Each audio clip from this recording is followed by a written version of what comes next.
Bonjour chers abonnés, bonjour chers amis, c'est Dr Andy Mandoulou, médecin clinicien sexologue. Aujourd'hui, nous allons parler d'un trouble que nous avions abordé précédemment dans nos précédentes vidéos, celui appelé baisse de la libido. La baisse de la libido est aussi appelée désir sexuel hypoactif. Vous devez savoir que c'est un trouble qui concerne les hommes, mais aussi les femmes. Et les désirs sexuels hypoactifs représentent la cause majeure des consultations des femmes en sexologie clinique. Et vous devez savoir, quand vous constatez qu'il y a une baisse du désir sexuel alors que vous êtes en couple, vous devez comprendre que ce n'est pas normal. C'est anormal. Il y a quelque chose qui ne va pas. Et cette chose-là qui ne va pas, c'est celle qui va vous pousser à nous consulter, à nous appeler. Il y a nos numéros qui sont affichés au bas de l'écran. Dr Andy Mandoulou, Dr Georges Akendi, pour que vos problèmes soient identifiés par une démarche clinique, afin que des examens appropriés vous soient demandés et des médicaments modernes vous soient prescrits pour votre rétablissement. En sexologie, nous prenons en charge tous ces troubles. Et il y a plusieurs causes qui peuvent expliquer qu'un homme ou une femme ait une baisse de la libido. Chez les hommes, par exemple, nous avons des facteurs somatiques. Des facteurs somatiques, on a premièrement les troubles endocriniens, les troubles hormonaux. Un homme qui a une baisse de la testostérone, nous savons que la testostérone, c'est une hormone. C'est l'hormone du désir chez l'homme. C'est cette hormone-là qui est à la base de la spermatogénèse, la fabrication des spermatozoïdes. Et elle entre en jeu pour booster la libido. Les hommes qui ont une baisse de la testostérone, pour une cause ou une autre, verront leur libido baisser. Ils vont présenter ces troubles qu'on appelle désir sexuel hypoactif. Par exemple, qu'est-ce qui peut causer une baisse de la testostérone? Prenons des hommes qui travaillent beaucoup, des hommes qui sont tout le temps stressés, qui travaillent sous pression dans la société actuelle, la société moderne, avec les différentes tâches qu'on peut vous donner au bureau à remplir, ou dans les entreprises, dans les usines, ainsi de suite. Les conditions de vie qui sont difficiles pour un grand nombre de personnes font que les gens sont constamment stressés. Or, les stress libèrent, quand une personne est stressée, le corps libère des hormones de stress. Il y a les catécholamines, notamment l'adrénaline, la noradrénaline, mais on a aussi les cortisol. Il a été prouvé scientifiquement qu'un taux élevé de cortisol inhibe la synthèse de la testostérone. Donc une personne qui avait une libido normale, un homme, du coup, à un certain moment de sa vie, il est très stressé par les événements qu'il est en train de traverser. Et il va retrouver que même sa libido a baissé au lit. Il n'a plus trop envie de faire l'amour. Pourquoi? Parce que, évidemment, il y a un problème qui se passe, il y a un trouble hormonal dans son corps. Ainsi, vous ne le savez pas.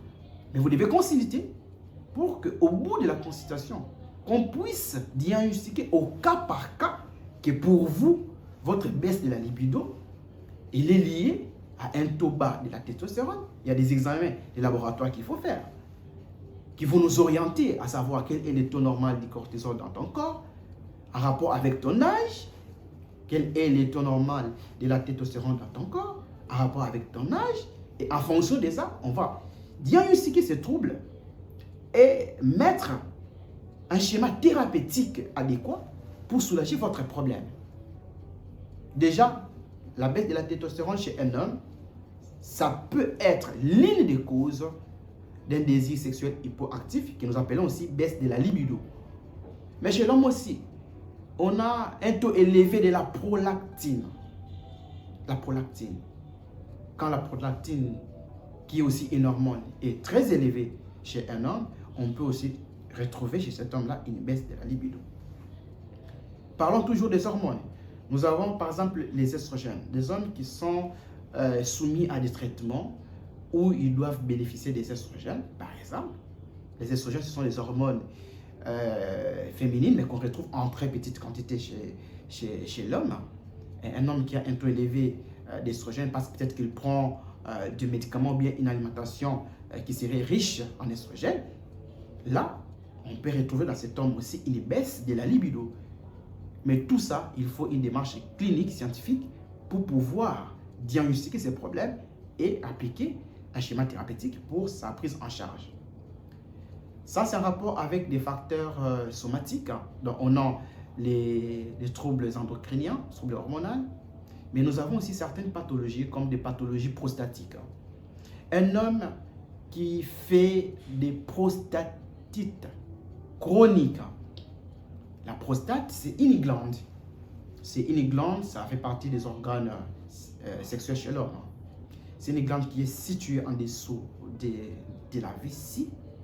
Et c'est la prostate qui sécrète, qui fabrique, qui synthétise les spermes. Quand un homme éjacule et qu'il y a des spermes, c'est la prostate qui fabrique ces spermes. Alors, il arrive, par exemple, certaines personnes qui ont des rapports, des relations intimes non protégées, tu peux contracter une infection sexuellement transmissible. Des germes, à travers les médias urétrales, vont cheminer vers la prostate en suivant les conduits, les canaux de l'urètre jusqu'à se loger dans la glande prostatique et entraîner une inflammation de la glande qu'on appelle prostatite. Cette prostatite peut être aiguë, mais au-delà de 3 mois, 6 mois, on parle d'une prostatite chronique. Et cliniquement, l'homme peut se présenter à l'hôpital avec des brûlures mictionnelles, avec de lombalgie, avec une spermatorée. Il va uriner ou bien il va faire les grands besoins. Il sent qu'au même moment, comme ici, il y a des spermes, un écoulement urétral qui peut être purulent aussi. Alors, quand une infection sexuellement transmissible qui a touché la prostate, mais que cette infection n'a pas été correctement soignée par la médecine moderne, cette prostatite chronique peut être à la base d'une baisse de la libido. C'est très important de le savoir. À part ça, vous avez certaines pathologies cancéreuses. Les personnes qui ont des cancers ou bien des personnes qui ont des pathologies assez lourdes à supporter, comme des insuffisances rénales au stade terminal, une personne qui bénéficie de dialyse, déjà généralement, ils n'ont plus envie de faire l'amour. Donc, certaines pathologies lourdes peuvent expliquer aussi chez un patient une baisse de la libido. Mais tout ça, ça peut être diagnostiqué et pris en charge. En dehors des facteurs somatiques, vous avez des facteurs toxiques. Dans les facteurs toxiques, vous avez la consommation de la drogue. Une personne qui est accro à la drogue peut se retrouver à un certain moment de sa vie avec ce trouble sexuel qu'on appelle un désir sexuel hypoactif. Une personne qui consomme beaucoup d'alcool. Les gens pensent que l'alcool, c'est un stimulant. Oui, mais à un certain niveau, quand vous en prenez trop, l'alcool inhibe les systèmes nerveux central et l'alcool favorise la synthèse, la conversion au niveau hépatique, au niveau du foie, de la testostérone en estrogène. Ce qui va entraîner en aval une baisse de la testostérone chez l'homme ou chez la personne qui en consomme, mais surtout chez les hommes, et avoir une baisse de la libido. Ça, c'est en rapport avec les facteurs toxiques, mais on a aussi des facteurs psychiatriques. Certaines maladies neurologiques, neuropsychiatriques, comme la dépression, aboutit à un désir sexuel hypoactif. Une personne qui est déprimée, un homme qui qui a connu une déception, voilà, peut-être amoureuse ou bien une autre déception, peut-être liée à son boulot, et que la personne est en train de déprimer, il entre dans une phase dépressive, on peut retrouver chez ces patients une baisse de la libido. Mais il faut déjà savoir qu'il y a un cercle vicieux entre dépression et baisse de la libido ou désir sexuel hypoactif. Parce que déjà, une personne qui a une baisse de la libido peut se retrouver dans un état dépressif. La personne est déprimée parce qu'il a une baisse de la libido. Mais de la même manière qu'une dépression entraîne une baisse de la libido. Donc c'est un cercle vicieux. Et c'est très intéressant, il est important de consulter un sexologue pour pouvoir mettre au point cette anomalie-là et en collaboration avec les neuropsychiatres, vous soignez votre dépression et nous, on va s'occuper de booster votre libido.